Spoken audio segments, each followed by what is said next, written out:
Physiology का practical है जिसमें हम लोग ये पढ़ने वाले हैं कि नर और मादा ड्रोसोफिला में क्या डिफरेंस जो है वो प्रेजेंट होता है।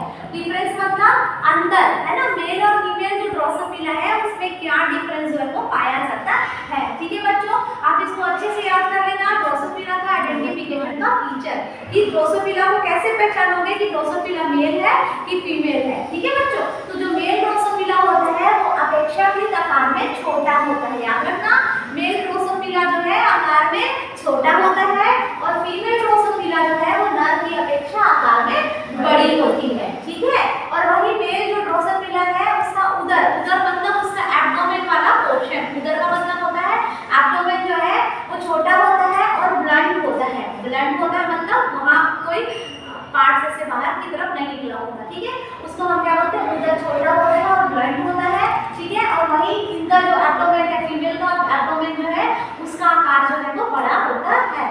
ठीक है बच्चों, और नर जो रहता है मेल एनिमल के जो पैर होते हैं, आगे वाले जो पैर होते हैं उसको फोर लेग बोलते हैं। ठीक है, तो आगे वाले जो पैर है फोर लेग में सेक्स कॉम प्रेजेंट होता है। याद रखना, मेल ड्रोसोफिला में सेक्स कॉम पाया जाता है ना, सेक्स कॉम पाया जाता है जो कि कॉपुलेशन में हेल्प करता है। इनमें मैटिंग होती है ना, तो मेल ड्रोसोफिला के फोर लेग में सेक्स कॉम जो है वो पाया जाता है जो कि कॉपुलेशन में हेल्प करता है। और मादा में सेक्स कॉम नहीं पाया जाता। ऑब्वियस है कि मेल में पाया जाएगा और फीमेल में नहीं पाया जाएगा, है ना। ठीक है, और यहाँ पे उदर के अंतिम खंड में मतलब एब्डोमेन का जो लास्ट सेगमेंट है उसमें वो कैसा रहता है, अंतिम खंड जो है वो गहरे रंग के होते हैं।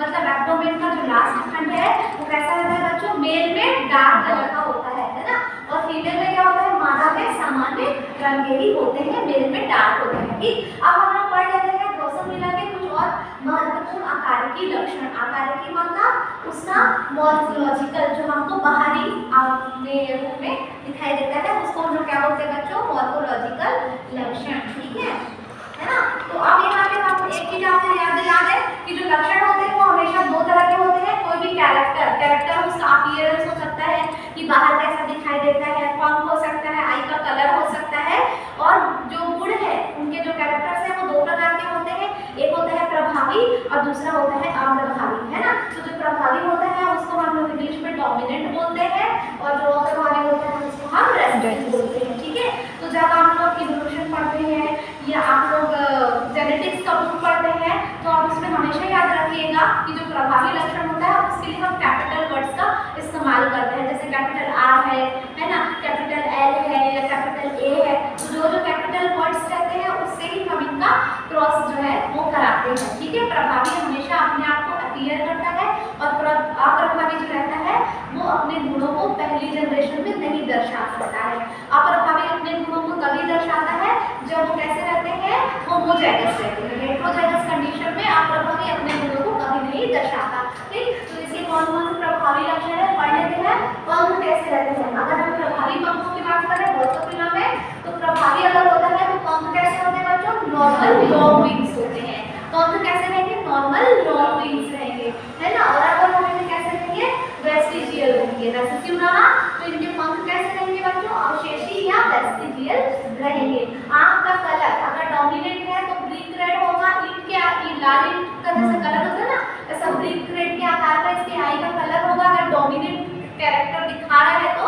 और अगर रेसिसिव कलर कैरेक्टर दिखा रहा है तो इसका कलर जो होगा कैसा होगा बच्चों, व्हाइट होगा। ठीक है, शरीर का जो रंग है डोमिनेंट है तो पीला, ग्रे और भूरा हो सकता है, येलो, ग्रे एंड ब्राउन हो सकता है बॉडी का कलर डोमिनेंट होने पर।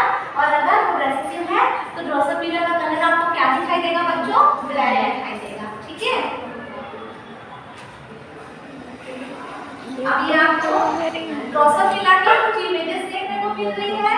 देखिए ड्रोसोफिला है और ये क्या है, म्यूटेंट ड्रोसोफिला है। ठीक है, वाइल्ड है और म्यूटेंट है, सही बात है। दिख रहा है, देखो किसका पंख लॉन्ग है किसका शॉर्ट है, इसका वेस्टिजियल दिख रहा है शॉर्ट है, किसी का लॉन्ग है। ठीक है, कैरेक्टर आपको ध्यान में रखना है बच्चों। ठीक है, हाँ, बस ड्रोसोफिला में जो सेक्स का डिटरमिनेशन है वो आपको याद रखना है। ड्रोसोफिला में जो सेक्स का निर्धारण है, जो लिंग का निर्धारण है कैसा होता है बच्चों, इसमें भी लिंग गुणसूत्र मतलब क्या होता है, एक्स और वाई होता है तथा ऑटोसोम दोनों पाए जाते हैं। सही बात है, इसमें ड्रोसोफिला में। तो यहाँ पे क्या होता है, यहाँ पे वाई क्रोमोसोम जो है वो मेल होने के लिए आवश्यक नहीं होता है, याद रखना। इंसेक्ट है ना, यहाँ पे वाई क्रोमोसोम मेल होने के लिए आवश्यक नहीं होता है। वाई क्रोमोसोम मुख्यतः उन जीन्स को धारण करता है जो स्पर्म निर्माण के लिए जरूरी होते हैं, लेकिन यहाँ पर लिंग निर्धारण जो है वो एक्स क्रोमोसोम तथा ऑटोसोम के रेशियो द्वारा ज्ञात किया जाता है। मतलब अगर हम बात करें ड्रोसोफिला में सेक्स डिटर्मिनेशन की, तो ड्रोसोफिला में जो सेक्स का निर्धारण होता है वो किससे होता है बच्चों, एक्स क्रोमोसोम और ऑटोसोम। सेक्स क्रोमोसोम होते हैं और ऑटोसोम होते हैं। तो यहाँ पे वाई निर्धारित नहीं करता क्योंकि इंसेक्ट है, यहाँ पे एक्स क्रोमोसोम करता है और सेक्स क्रोमोसोम करता है। ठीक है, तो देखो यहाँ पर अगर अपन देखें इसका जो रेशियो है तो सेक्स क्रोमोसोम और ऑटोसोम का आपको रेशियो जो है वो दिखाई देगा। ठीक है, तो आप लोग इसको इसी तरह से पढ़ लेना। ठीक है, difference between wild and mutant type of Drosophila. ठीक है।